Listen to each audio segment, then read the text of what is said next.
Today we are going to study properties of that electron. The topic is determination of a specific charge.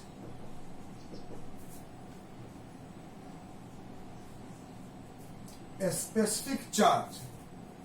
A specific charge means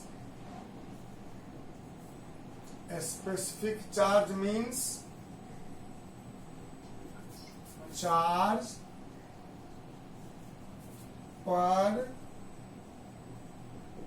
unit mass. Charge per unit mass, unit mass का कितना charge है उसे हम specific charge कहते हैं। अगर किसी substance का मास m है और चार्ज E है, लेट मास ऑफ इलेक्ट्रॉन, जिसको हम लोग कैथोड रे बोलते हैं, is m and charge of electron is E. Mass is m, charge is E. Then what we have to calculate? Specific charge. Means E by m ratio. Okay? So our topic is determination of E by m ratio. E by m ratio. Charge by mass ratio. Okay?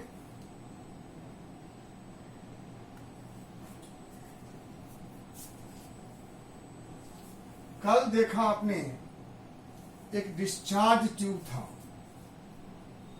जिस discharge tube से X-rays cathode ray cathode से निकलकर anode की ओर जा रहा था। ये cathode plate है पॉजिटिव और ये एनोड प्लेट है नेगेटिव।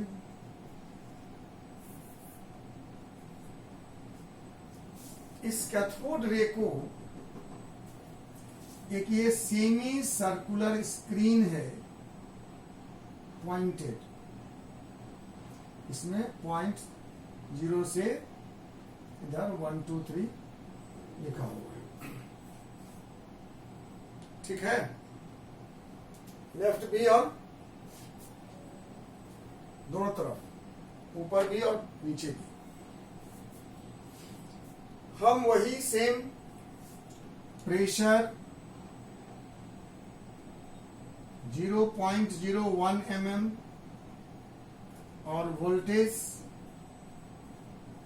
10,000 वोल्ट, 0.01 mm प्रेशर और 10,000 वोल्ट टेम्परेचर पर, प्रेशर 0.01 mm और voltage 10,000 volt, voltage difference 10,000 voltage difference पर इलेक्ट्रिक डिस्चार्ज कराते हैं। एक बीम ऑफ रे निकलता है जो इस एनोड को पार करते हुए इस स्क्रीन पर पॉइंट P पर साइनिंग करता है। ठीक है, P पॉइंट पे ये साइन करता है, हम उसको देखते हैं। उसके बाद हम इस रे पर इलेक्ट्रिक और मैग्नेटिक फील्ड अप्लाई करते हैं। आपने कल पढ़ा, अगर हम इस पर मैग्नेटिक और इलेक्ट्रिक फील्ड अप्लाई करते हैं, द रे deviate towards positive pole in the electric field and towards north pole in the magnetic field. So now we shall apply a magnetic field in the path of this रे।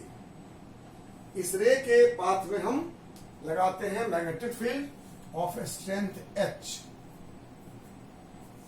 H strength का magnetic field apply किए, क्या हुआ, यह रे move कर गया P से P डैश पर towards north pole. We applied a magnetic field of strength H on the path of this ray, as a result of which the ray deviated from P to P dash. After that, उसके बाद हमने लगाया electric field. Electric field को हम vary करते रहे, variable field लगाया, plus और माइनस।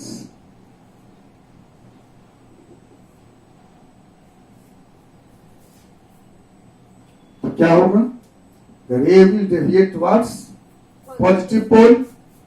तो हम इलेक्ट्रिक फील्ड को स्लोली इंक्रीज करते रहते हैं तब तक जब तक ये वापस P डैश से फिर P पर नहीं आ गया। और मान लो उस समय इलेक्ट्रिक फील्ड का स्ट्रेंथ था कैपिटल E।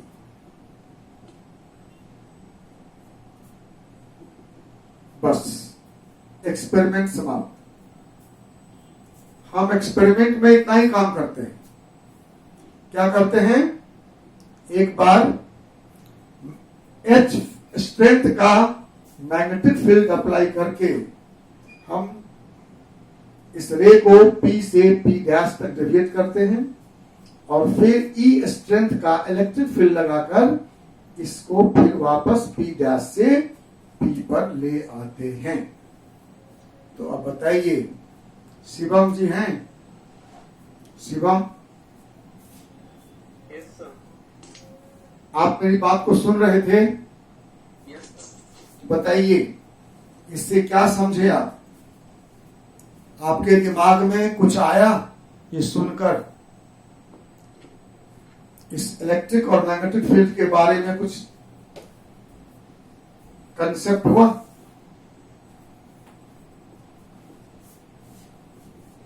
अगर आपसे मैं पूछूं कि एक लाइन बोलो इलेक्ट्रिक और मैग्नेटिक फील्ड के बारे में, तो क्या बोलेंगे आप?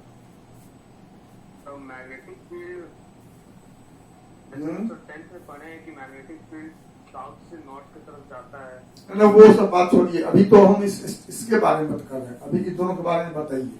वो तो आप देख रहे हैं, जिधर गया वो तो हो गया खत्म। तो इस एक्सपेरिमेंट से कि मैग्नेटिक फील्ड लगाने पर ये रे P से P डैश तक डेविएट हुआ और फिर इलेक्ट्रिक फील्ड लगाने पर वो P डैश से वापस P पर आया। तो इस रिजल्ट से आप इलेक्ट्रिक और मैग्नेटिक फील्ड के बारे में क्या कंक्लूड कर सकते हैं?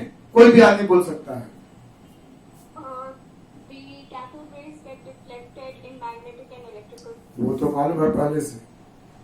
मैं मैग्नेटिक इलेक्ट्रिक फील्ड के इस एक्सपेरिमेंट में रिलेशन के बारे में पूछ रहा हूं। What is relation between electric and magnetic field? Relation is the two forces are equal in magnitude and opposite in direction. होगा ना? One force is shifting the ray from P to P dash, another force is shifting it up, return from P dash to P. What does it mean? It means electric and magnetic fields are equal in magnitude and opposite in direction. Not that? Yes. हाँ, चलो। Experiment finished हुआ, now calculations.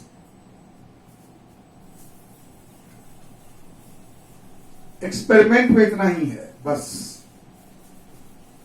ई से ई dash पे गया, P से P dash पे गया और वापस पी डैश से पी पर आया। ये जो कैथोड रे है ये सेमी सर्कुलर स्क्रीन है। Semi circular screen So this deviation is on circular path. और सर्कुलर पाथ पर मोशन क्यों होता है पता है आपको? मोशन सर्कुलर पाथ पर मोशन कब होता है? When centripetal force and centrifugal force becomes equal to each other. What is centripetal force? Centripetal force is the force responsible for motion, circular motion. And what is centrifugal force? Centrifugal force is the force due to which system want to leave the path and go out. Go away from it. Yeah, go away from the path. And you know that centrifugal force is equal to mv square by r. Okay? So centripetal force here, that is magnetic force, that is equal to H into E into V, and centrifugal force equal to mv square by r, and electrical force equal to E into E.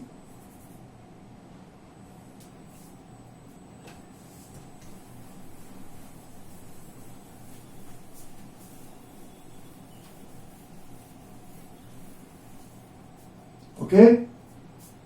So, we have decided that magnetic force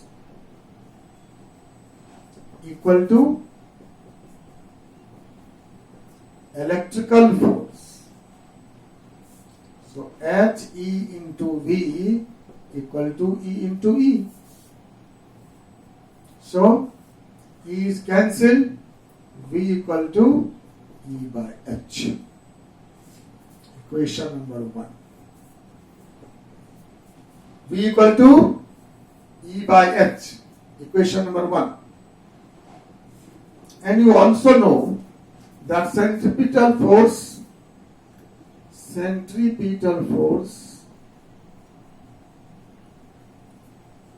is equal to centrifugal force. So H into E into V is also equal to mv square by r. Electrical field strength और magnetic field strength आपस में भी equal है, और magnetic field strength और centrifugal force भी equal है. तो वी भी कैंसिल हुआ, H into E into R equal to M into V होगा. इस V से square cancel, H E R equal to M V. दोनों तरफ M से डिवाइड करो. So E by M equal to B by H R. Equation number 2. अभी तक कोई दिक्कत है किसी को तो पूछो. ध्यान दीजिए, सेंट्रीपिटल फोर्स है. सेंट्रीपिटल फोर्स मतलब जिस फोर्स के कारण सर्कुलर मोशन जनरेट होता है. यहां आपने क्या देखा, सर्कुलर मोशन क्यों जनरेट हुआ, रे P से P डैश पर क्यों गया, ड्यू टू मैग्नेटिक फील्ड. तो मैग्नेटिक फील्ड स्ट्रेंथ होता है H into E into V, where H is applied magnetic field strength, E is charge of the cathode ray, and V is its velocity. और centrifugal force का formula आपको मालूम है, physics में पढ़े हैं, mv square by r, where m is mass, v is velocity, and r is radius of the path, circular path. ठीक है. और इलेक्ट्रिकल फोर्स है E into E, where capital E is applied electric field strength and small e is charge of cathode ray. I will write everything.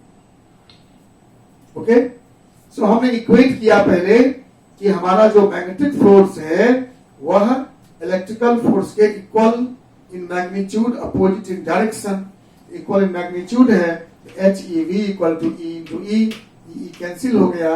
So HV equal to E. So V equal to E by H. Equation number 1. Any question? No, sir. No. Secondly, हम जानते हैं ये पहले से कि circular motion के लिए centripetal force equal to centrifugal force होता है. सेंट्रीपिटल फोर्स HEV और centrifugal force MV square by R. Equate कर दिए इसको, V से V कैंसिल हो गया. HER equal to MV, M से यहाँ डिवाइड किए, M को ले गए लेफ्ट में, HR को ले गए राइट में. E by M equal to V by HR. देख लो, हो गया ना. HER बराबर MV, क्रॉस मल्टीप्लाई करो क्या आया, HERY बराबर MV. अब हम इस V का वैल्यू इक्वेशन 1 से पुट करेंगे. इस V का वैल्यू यहां पर E बाय H. तो लिखिए putting V equal to E by H in equation 2. क्या हो जाएगा, E by M equal to E by H by HR. So E by M equal to E by H into 1 by HR. So E by M equal to E by H square R.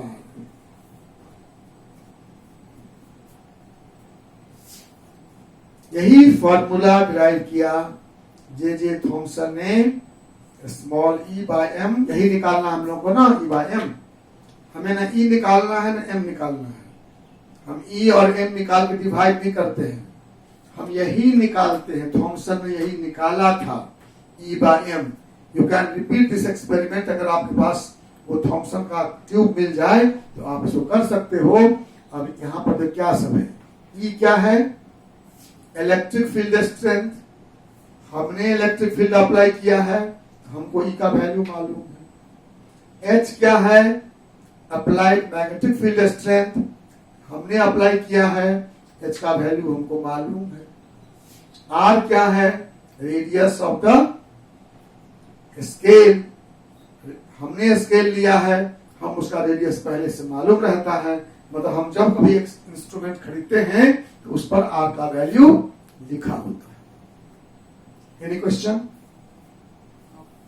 Sir centripetal force को magnetic force क्यों करें sir?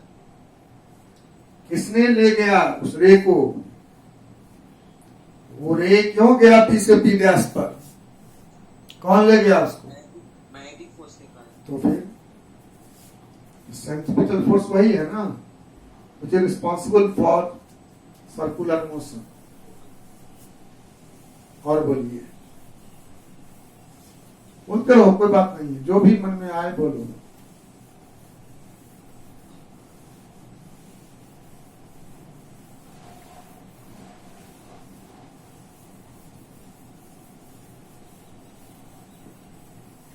बोलते रहो. ये question अब देखिए, formula हुआ E by M बराबर E by H square R, where E is charge of cathode ray. इसी को हम बाद में इलेक्ट्रॉन बोलेंगे.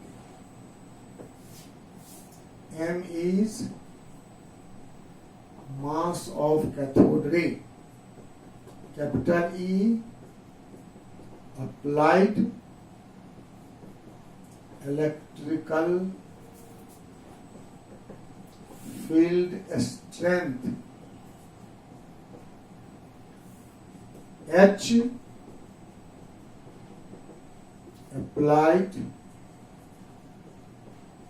magnetic field strength. Okay, R is radius of circular screen.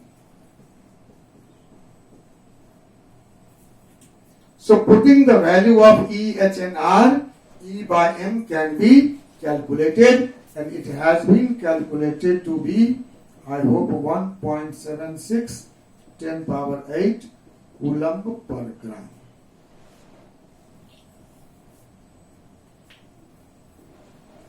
इसी charge by mass ratio 1.76 10 power 8 coulomb पर ग्राम। ये एक्सपेरिमेंटल वैल्यू जे थॉमसन ने निकाला, और जब जे थॉमसन ने इस एक्सपेरिमेंट को रिपीट किया using different gas in the tube and different electrodes, he found same ray in all the case, and so on that basis he declared that this ray is present in all the atoms of this universe। यही J Thomson की विशेषता थी। उन्होंने साबित करके दिखाया कि एक ही प्रकार का रे सभी एटम में रहते हैं, सभी इसी रे से बने हुए हैं। ठीक है, ये हुआ 1897 में। 1897 से 20 इयर्स तक 1917 में आर.ए. मिल्लिकन ने ये चार्ज निकाला। ऑयल ड्रॉप एक्सपेरिमेंट की चर्चा कल हुई थी। ऑयल ड्रॉप एक्सपेरिमेंट के द्वारा ये चार्ज निकाला, और इस चार्ज के बाद मास का पता चला, इलेक्ट्रॉन के मास का। ठीक है, इससे पहले इस बीच में आपको मालूम है 1886 में प्रोटॉन का डिस्कवरी हो चुका था, और लोग ये मान रहे थे कि एटम दो पार्टिकल से बना हुआ है, एक है नेगेटिवली चार्ज्ड इलेक्ट्रॉन और दूसरा है पॉजिटिवली चार्ज्ड प्रोटॉन। और इसी दो पार्टिकल्स को एटम का कंपोनेंट मानकर एटम के स्ट्रक्चर का मॉडल दिया गया। 1932 में 1932 please keep in mind after a long gap 1932 में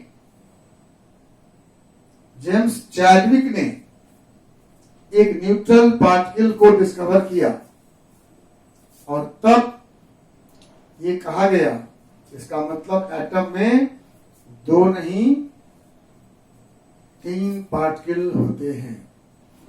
और 1932 के बाद